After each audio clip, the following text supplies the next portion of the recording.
Marcher selon le désir de l'esprit. Galates 5, versets 16 à 26. Je dis donc, marchez selon l'esprit, et vous n'accomplirez pas les désirs de la chair. Car la chair a des désirs contraires à ceux de l'esprit, et l'esprit en a de contraires à ceux de la chair. Ils sont opposés entre eux, afin que vous ne fassiez point ce que vous voudriez. Si vous êtes conduits par l'esprit, vous n'êtes point sous la loi. Or, les œuvres de la chair sont manifestes. Ce sont l'impudicité, l'impureté, la dissolution, l'idolâtrie, la magie, les inimitiés, les querelles, les jalousies, les animosités, les disputes, les divisions, les sectes, l'envie, l'ivrognerie, les excès de table et les choses semblables. Je vous dis d'avance, comme je l'ai déjà dit, que ceux qui commettent de telles choses n'hériteront point le royaume de Dieu.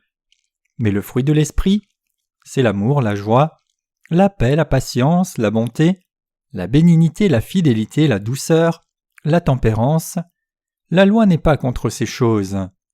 Ceux qui sont à Jésus-Christ ont crucifié la chair avec ses passions et ses désirs. Si nous vivons par l'Esprit, marchons aussi selon l'Esprit. Ne cherchons pas une vaine gloire en nous provoquant les uns les autres, en nous portant envie les uns aux autres. Les désirs de la chair. Dans le passage des Écritures d'aujourd'hui, l'apôtre Paul explique les œuvres de la chair et le fruit de l'Esprit Saint en les contrastant. Tout d'abord, Paul précise que les œuvres de la chair sont évidentes, et il continue en les énumérant comme suit: l'impudicité, l'impureté, la dissolution, l'idolâtrie, la magie, les inimitiés, les querelles, les jalousies, les animosités, les disputes, les divisions, les sectes, l'envie, l'ivrognerie, les excès de table et les choses semblables. Paul explique alors le fruit de l'esprit en disant: le fruit de l'esprit, c'est l'amour, la joie, la paix, la patience, la bonté, la bénignité, la fidélité, la douceur, la tempérance. La loi n'est pas contre ces choses. Pour comparer et comprendre ces deux attributs, nous devons comprendre d'abord ce qu'est le fruit de l'esprit. Dans Galates 5, versets 22 à 23, il est écrit: le fruit de l'esprit, c'est l'amour, la joie, la paix, la patience, la bonté, la bénignité, la fidélité, la douceur, la tempérance. Dieu dit ici que le premier fruit de l'Esprit Saint est l'amour. Cet amour se rapporte à l'amour de Dieu dans le salut accordé à la race humaine entière. 1 Jean 4, verset 10. Seul quelqu'un qui a reçu cet amour de Dieu peut pratiquer cet amour. Dieu a permis à des pécheurs de recevoir la rémission de leurs péchés, d'entrer dans le ciel, et de partager l'amour de Dieu les uns avec les autres, et c'est un amour vrai. La Bible appelle cet amour l'amour de la vérité. 2 Thessaloniciens 2, verset 10. Par conséquent, l'amour le plus élevé pour l'humanité, c'est de prêcher l'évangile de l'eau et de l'esprit aux hommes et de leur permettre ainsi de recevoir la rémission de leurs péchés. Alors que les justes qui ont reçu la rémission de leurs péchés communient entre eux par l'amour de Dieu, ils partagent la joie et le bonheur entre eux. Et c'est en raison de cet amour que les justes nés de nouveau ne se disputent pas entre eux, mais se tolèrent pour apprécier la paix. Ainsi, ceux qui sont nés de nouveau sont liés à soutenir le fruit de l'amour, de la joie et de la paix par l'Esprit Saint. Alors, quelles œuvres Paul désigne-t-il comme étant de la chair? Il les énumère: adultère, fornication, obscénité, idolâtrie, sorcellerie, haine, controverse, jalousie, accès de colère, ambitions égoïstes, dissensions, hérésie et envie. Cela s'oppose à l'amour, la joie et la paix, qui sont les fruits de l'Esprit Saint. Les œuvres de la chair de l'humanité sont toujours accompagnées d'idolâtrie, de sorcellerie et de haine. Parmi ces œuvres de la chair, la sorcellerie ici désigne l'action de tromper les autres. C'est tourmenter les autres avec des mauvaises motivations et blesser leur cœur. La haine, c'est entrer dans des conflits et se disputer les uns avec les autres et se détruire les uns les autres, plutôt que de partager la joie. Les désirs charnels de l'humanité transforment des personnes en ennemis de Dieu, les menant aux ambitions et à la querelle égoïste entre eux, les incitant à la jalousie, et les rendant enclins à dégénérer dans le sectarisme et se tenir contre les uns les autres. Les dissensions amènent à travailler séparément à cause d'avis différents. Les personnes charnelles qui ne sont pas nées de nouveau cherchent encore une foi qui est différente de la foi dans l'évangile de l'eau et de l'esprit et veulent prêcher un évangile différent. En d'autres termes, ils essayent de miner l'évangile de l'eau et de l'esprit dans toutes les façons possibles. Telle est l'erreur de l'humanité. Paul dit aussi que les désirs de la chair sont les hérésies, l'envie et l'ivresse. Les hérétiques sont pécheurs, se condamnant eux-mêmes.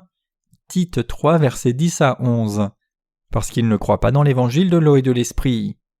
En d'autres termes, les hérétiques sont ceux qui suivent leur convoitise charnelle et s'opposent à la justice de Dieu.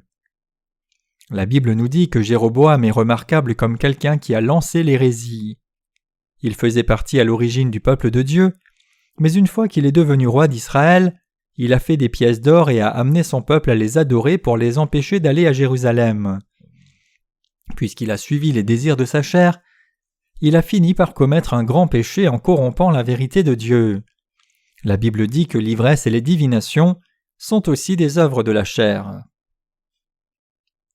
Les désirs du Saint-Esprit. En revanche, le fruit de l'Esprit, c'est l'amour, joie, bonté, qualité, fidélité, bonté. Y a-t-il quelque chose de mauvais parmi ce fruit de l'Esprit? Non, pas du tout. Ne voulez-vous pas porter de tels fruits de l'Esprit Saint? Nous voulons tous porter ces fruits de l'Esprit abondamment. Nous les justes qui sommes nés de nouveau d'eau et d'esprit, avons le désir d'être conduits par l'Esprit Saint. Si nous voulons vraiment être conduits par l'Esprit Saint, alors nous devons avoir confiance dans l'évangile de l'eau et de l'Esprit, répandre cet évangile, servir le Seigneur qui nous a donné cet évangile et le suivre. Quel genre de fruits de tels disciples portent-ils? Ils portent les fruits de l'amour, de la joie, de la paix, de la bonté, de la fidélité et de la gentillesse. Ceux qui croient dans l'évangile de l'eau et de l'esprit aiment les âmes des autres, et elles veulent partager ensemble la joie du salut et être en paix.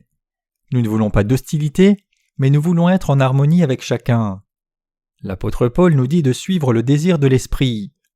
Nous qui avons reçu la rémission de nos péchés par la foi dans l'évangile de l'eau et de l'esprit, avons également reçu le cadeau de l'Esprit Saint dans nos cœurs, et maintenant, l'Esprit Saint réveille son désir en nous. Nous qui sommes nés de nouveau pouvons suivre le désir de l'Esprit quand nous faisons ce qui satisfait Dieu. Ce qui satisfait Dieu, c'est de croire et suivre l'évangile de l'eau et de l'Esprit, et répandre cet évangile. Cependant, le fait que quelqu'un ait reçu la rémission de ses péchés implique-t-il qu'il n'a maintenant aucun désir de la chair? Non, ce n'est pas le cas. Comme Paul le dit, les œuvres de la chair sont évidentes. Galates 5, verset 19. Même les justes ne sont pas entièrement exempts de tels désirs de la chair. Néanmoins, puisque le juste rejette de telles choses en plaçant sa foi dans l'évangile de l'eau et de l'esprit et en suivant l'esprit, il vit une vie qui est différente de celle d'un pécheur. Le juste désire faire ce qui satisfait Dieu, a foi en sa parole, sert le Seigneur, et se consacre pour prêcher l'évangile de l'eau et de l'esprit selon la grande commission. C'est pourquoi il accomplit l'amour. Ceux qui ont été sauvés par la foi dans l'évangile de l'eau et de l'esprit servent l'évangile pour partager cette joie qui est incomparable au monde, et sont en harmonie, patients, fidèles, accordent la pitié et poursuivent toute bonne œuvre. Cependant, même nous qui sommes nés de nouveau pouvons tomber dans les œuvres évidentes de la chair, à moins que nous ne marchions par l'Esprit Saint. L'on ne s'abstient pas des œuvres de la chair parce qu'on est naturellement autodiscipliné, alors que d'autres succomberaient aux œuvres de la chair parce qu'ils manqueraient de maîtrise. La nature humaine est telle que chacun est limité à 100% à suivre les désirs de la chair, à moins qu'il ne suive les désirs de l'esprit. Si nous servons nos propres rois au lieu du Seigneur, alors c'est garanti à 100% que nous pratiquerons les œuvres de la chair. Si cela se produit, nos vies ne porteront aucun fruit de l'esprit du tout. Nous sommes excessivement faibles dans notre chair. Cependant, nous désirons toujours faire ce qui satisfait le Seigneur, conduit par l'Esprit Saint. Quoique nous soyons insuffisants, nous offrons nos corps et cœurs au Seigneur et le suivons par la foi, et le Seigneur témoigne donc de l'amour de Dieu par des personnes insuffisantes telles que nous. C'est ainsi que nous menons à bien des œuvres précieuses. En d'autres termes, nous partageons la joie de Dieu. Ceux qui ont reçu la rémission de leurs péchés partagent non seulement la joie et le bonheur entre eux, mais ils accordent également la bonté, sont en paix avec les autres et se supportent les uns les autres. Tous ces fruits sont portés par ceux qui ont foi en Dieu car ils sont remplis de l'Esprit Saint. Si nous avons de la compassion pour chaque être humain et aspirons à prêcher l'évangile de l'eau et de l'Esprit à tous, l'Esprit Saint nous fait porter de tels fruits. Autrement dit, ce n'est pas par nous-mêmes que de tels fruits sont portés. Tout seuls, nous ne pouvons pas porter ces fruits. C'est seulement quand nous suivons l'Esprit Saint, suivons les désirs de Dieu et suivons sa volonté, qu'il est possible pour nous de porter le fruit de l'Esprit. Nous devons rester loin des circoncisionnistes. Ici, dans le passage des Écritures d'aujourd'hui, l'apôtre Paul reprend maintenant les circoncisionnistes pour leur foi fausse en disant « Quittez vos erreurs par vous-même et suivez le désir de l'Esprit Saint. Ceux qui appartiennent au Christ Jésus ont crucifié leurs passions et désirs. Ne vous provoquez ni ne vous enviez les uns les autres. Ne vous querellez pas pour la gloire vaine. Ne cherchez pas à vous élever au-dessus des autres. Suivez l'Esprit Saint. Cherchez la volonté de l'Esprit Saint. C'est cela, suivre la volonté de Dieu. Bien que vous soyez insuffisants, vous devez vivre comme ceci. » Vous et moi devons également écouter la réprimande de Paul. Par le livre de Galates, qui précise combien la foi des circoncisionnistes est fausse, nous devons exposer la foi fausse des chrétiens d'aujourd'hui qui arguent du fait que la rémission du péché soit reçue par des prières de repentance. Et prenant les leçons de Galates à cœur, nous devons faire attention à ne pas tomber dans une foi si légaliste. Si nous ne faisons pas attention à l'avertissement de Paul, il est possible que nous devenions également comme les circoncisionnistes. Cependant, si seulement nous suivons les désirs de l'Esprit Saint, alors peu importe nos insuffisances, nous pouvons porter le fruit de l'Esprit Saint grâce à son aide. Tout cela est possible si nous suivons le désir de l'Esprit. L'apôtre Paul dit « Ceux qui sont en Christ ont crucifié la chair avec ses passions et désirs. » Galates 5, verset 24. Si nous voulons suivre les désirs de l'Esprit, nous devons d'abord crucifier les désirs et les passions de notre chair. Mes chers croyants, les passions et les désirs de notre chair n'ont-ils pas été crucifiés quand Jésus-Christ a été crucifié ? À ce moment, nous aussi sommes morts avec Jésus-Christ. Vous pouvez nier ceci, mais nous sommes en fait tous morts à ce moment-là. Puisque le Seigneur nous a sauvés en prenant nos péchés par son baptême, mourant sur la croix et ressuscitant des morts, nos vieilles vies ont été crucifiées et nous sommes ressuscités avec lui dans une nouvelle vie. Que vous et moi le croyions ou pas, le Seigneur a déjà tué les passions et les désirs de notre chair. Et le Seigneur nous a ramenés à la vie, mais ce n'est pas nos corps qu'il a ressuscités, ce sont nos esprits, et il ressuscitera même nos corps quand il reviendra. Ce qui est important maintenant, c'est que vous acceptiez ceci dans votre cœur. Tout comme nous croyons dans l'évangile de l'eau et de l'esprit, il est indispensable que nous acceptions également par la foi la mort de notre vieil homme et notre résurrection avec Jésus-Christ. Ceux qui croient dans cette vérité peuvent vraiment vivre sagement et justement devant Dieu, selon le désir de l'Esprit. Croyez-vous que votre vieil homme a déjà été crucifié avec Christ et que votre esprit est ressuscité avec Jésus-Christ ? La mort de notre vieil homme signifie la mort de nos désirs et passions avec Christ. Et cela signifie que nous avons maintenant de nouvelles passions. Ce n'est autre que la passion pour l'amour de Dieu, pour la vérité du salut que Dieu nous a donné, et pour porter le fruit de l'Esprit. Le désir de servir l'évangile de l'eau et de l'Esprit, de sorte que d'autres puissent également connaître l'amour de Dieu, est l'apex du désir de l'Esprit Saint. Nous pouvons nous rendre compte que les nouveaux désirs ont en effet pris naissance dans nos cœurs, et ce sont les désirs de l'Esprit Saint. J'espère sincèrement que vous et moi marchions par de tels désirs. Nous qui sommes nés de nouveau par l'évangile de l'eau et de l'Esprit, devons vivre dans la foi. Je me réjouis de vivre dans la foi dans l'évangile de l'eau et de l'Esprit. Je suis vraiment reconnaissant à Dieu qu'il ait permis que vous et moi vivions une telle vie. Nos associés à l'étranger et tous les serviteurs de Dieu et les frères et sœurs en Corée aussi, tous partagent cette joie et cette gratitude. Les circoncisionnistes ont argué du fait qu'indépendamment de la foi en l'évangile de l'eau et de l'Esprit, les chrétiens devaient être circoncis et garder le sabbat, et à cause d'eux, l'Église primitive a fini par disparaître complètement de l'histoire. Tout comme ces circoncisionnistes qui ont jeté les églises de Galatie dans la confusion et les ont menées à la destruction étaient extrêmement mal orientés, ceux qui de nos jours répandent les œuvres de la chair arguant du fait que la rémission du péché soit reçue par des prières de repentance sont également mal orientés. Il n'y a aucune garantie que nous ne deviendrons pas comme les circoncisionnistes qui ont surgi dans les églises de Galatie. Même si nous nous opposons à l'évangile de l'eau et de l'esprit, si nous suivons les désirs et les passions de notre chair, c'est ce qui se produira. Ainsi, nous devons maintenant avoir un nouveau désir, c'est le désir de l'Esprit Saint. Le désir de l'Esprit est un désir saint. Pour satisfaire Dieu et partager sa joie, nous devons faire ce que Dieu nous a commandé de faire, à savoir répandre l'Évangile partout dans le monde. Le Seigneur a dit qu'il ferait de nous ses disciples et répandrait l'Évangile de l'eau et de l'Esprit jusqu'aux extrémités de la terre, et ainsi nous répandrons en effet cet Évangile véritable au monde entier par obéissance. Je crois que c'est la vie appropriée pour nous tous. Je crois qu'il est juste pour nous de faire l'œuvre de Dieu, de servir l'Évangile de l'eau et l'Esprit, et de prêcher cet Évangile dans tout le monde.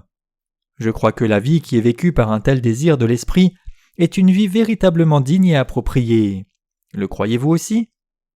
Dieu nous a donné de nouveaux désirs. Nous avons maintenant de nouveaux désirs. Nous devrions vivre dans ce monde avec de tels désirs et une telle passion de l'amour. Vous et moi devons vivre comme ceci.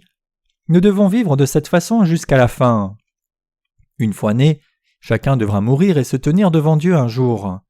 Quand nous nous tiendrons devant le trône de jugement de Dieu, nous voudrons l'entendre dire « C'est bien, bon et fidèle serviteur ».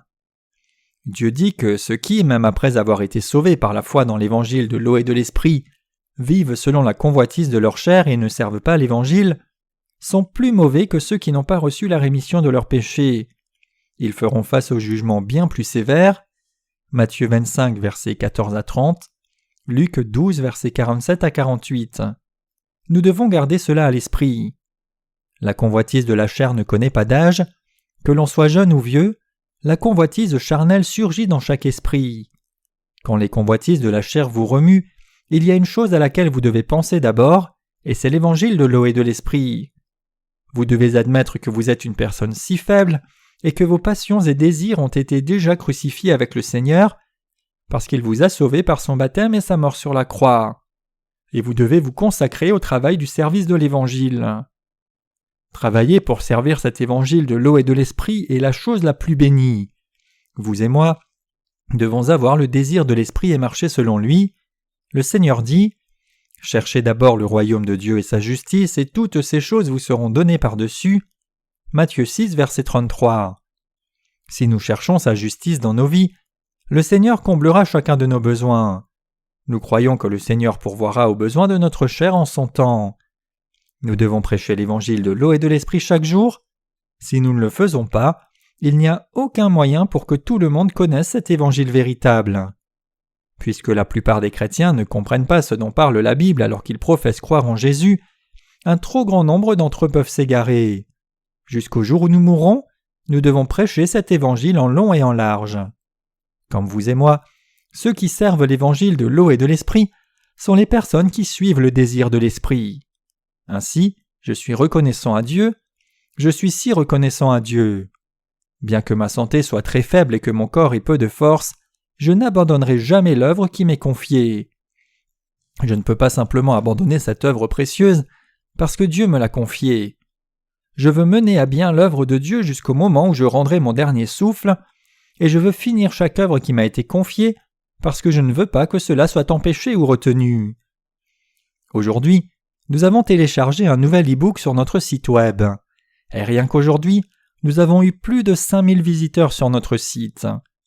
Le nombre de visiteurs a augmenté comme cela lorsque nous avons téléchargé un autre e-book gratuit. Les acheteurs sont susceptibles de fréquenter les magasins qui montrent une variété de nouvelles marchandises. Si quelqu'un ouvre un grand magasin, annonce beaucoup mais ne garnit pas le magasin de bons produits, les clients qui sont venus une première fois ne reviendront plus. En revanche, si le magasin est sans arrêt mis à niveau avec des produits neufs et variés, les gens continueront à venir au magasin et feront du bouche à oreille.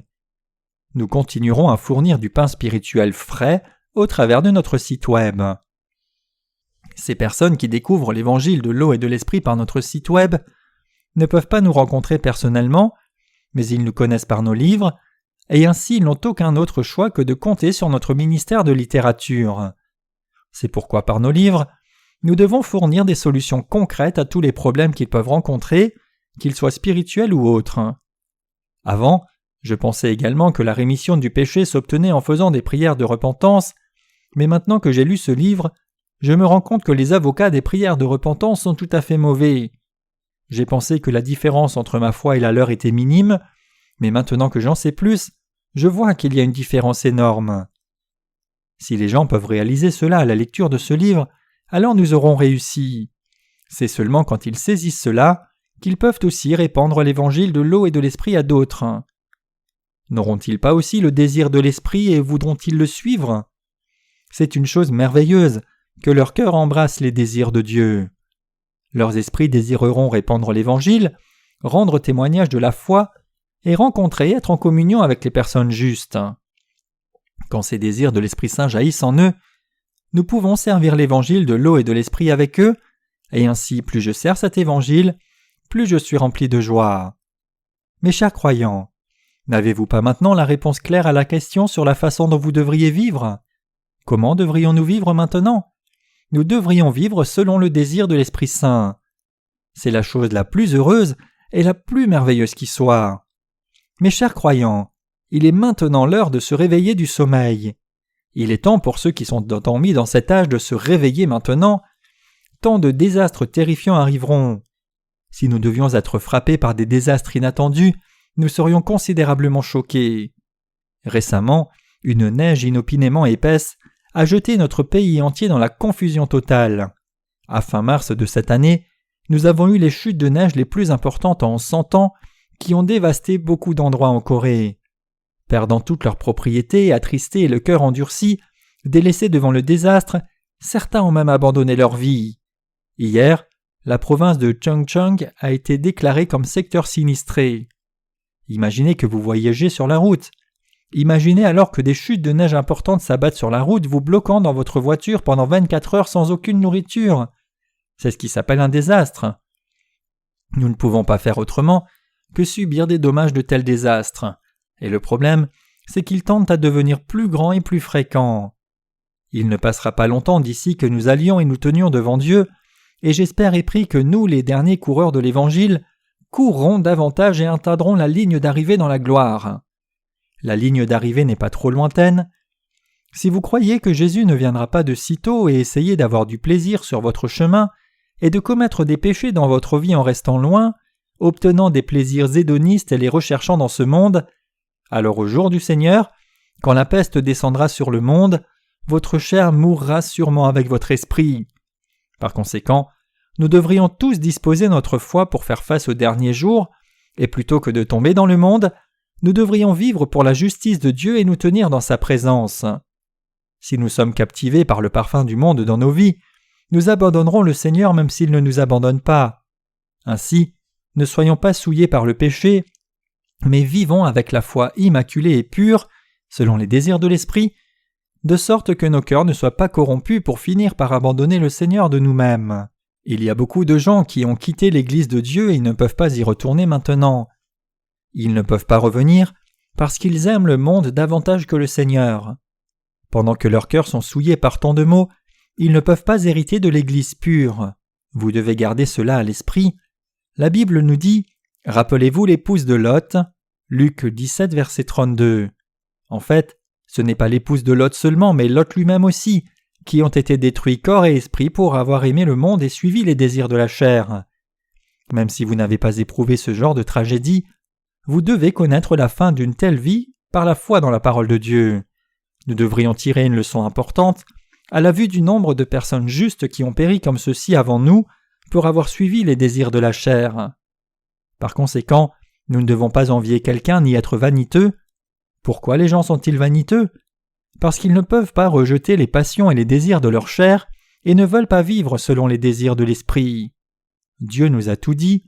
Il nous a dit de croire dans la parole que nous avons entendue, d'obéir par la foi et de la mettre en pratique par nos actes dans nos vies. Maintenant, nous ne pouvons pas dire dans l'Église de Dieu « Je ne pouvais pas suivre la volonté du Seigneur parce que je ne l'ai pas connu ». Spirituellement parlant, l'Église de Dieu à laquelle nous appartenons a déjà 2000 ans d'histoire, ayant commencé par l'Église primitive. Les sermons qui aient été prêchés dans l'Église ont été édités dans des livres, et maintenant, indépendamment des livres qui établissent la base de l'Évangile, nous éditons des livres pour la croissance spirituelle des âmes qui sont déjà nées de nouveau. Pendant que tous ces livres sont traduits et édités dans une douzaine de langues partout dans le monde, le nombre total de nos titres dépasse maintenant les 200. Nous devons continuer d'écouter la parole que nous avons déjà entendue, et nous devons méditer et tirer des enseignements de l'Église par la foi. Et nous devons agir selon cette foi, obéir avec nos actes, et suivre le Seigneur en union avec les serviteurs de Dieu et nos prédécesseurs dans la foi. C'est tout ce que nous devons faire, alors nous ne nous disputerons pas entre nous et nous ne serons pas vaniteux. Qu'est-ce qu'être vaniteux, se provoquer et s'envier les uns les autres? C'est essayer de s'exalter. Pourquoi les circoncisionnistes ont-ils préconisé la circoncision dans les églises de Galatie? Vous et moi avons été également sauvés par la foi dans le même évangile de l'eau et de l'esprit, mais il y a une seule chose qui m'élève au-dessus de vous.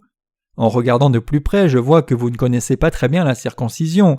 Vous ne réalisez pas la condition de l'Ancien Testament, qui consiste à être physiquement circoncis pour être descendant d'Abraham et s'unir au peuple de Dieu.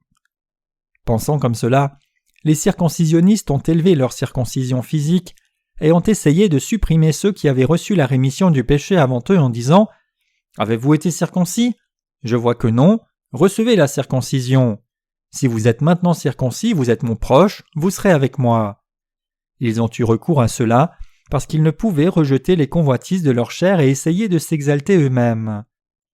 Qu'y a-t-il de bon à s'exalter quand ce que nous devrions réellement faire, c'est rejeter les désirs de notre chair? Si on est exalté, cela signifie qu'il faut servir encore plus. Est-ce que ce n'est pas le cas? C'est pourquoi certains disent « Je préfère rester un laïc ». Pourquoi disent-ils cela? C'est parce qu'ils ne veulent pas servir. Quand ils regardent de près, ils voient que les laïcs dans l'Église ne sont pas repris trop durement, même lorsqu'ils ne servent pas beaucoup l'Évangile. Les serviteurs de Dieu ne reprennent pas les laïcs durement non plus. Cependant, ils reprennent les ouvriers durement. C'est pourquoi certains disent qu'ils veulent rester des laïcs, mais c'est une notion erronée. Chacun qui est né de nouveau par la foi en l'Évangile de l'eau et de l'Esprit doit servir Dieu et cet Évangile véritable. Laïc ou ministre, chacun doit servir d'ouvrier. C'est une grande erreur que de penser qu'il est correct que les laïcs mènent leur vie de foi de la façon qui leur semble bonne et ne servent pas le Seigneur. Chaque personne née de nouveau est inévitablement destinée à servir le Seigneur pour sa part.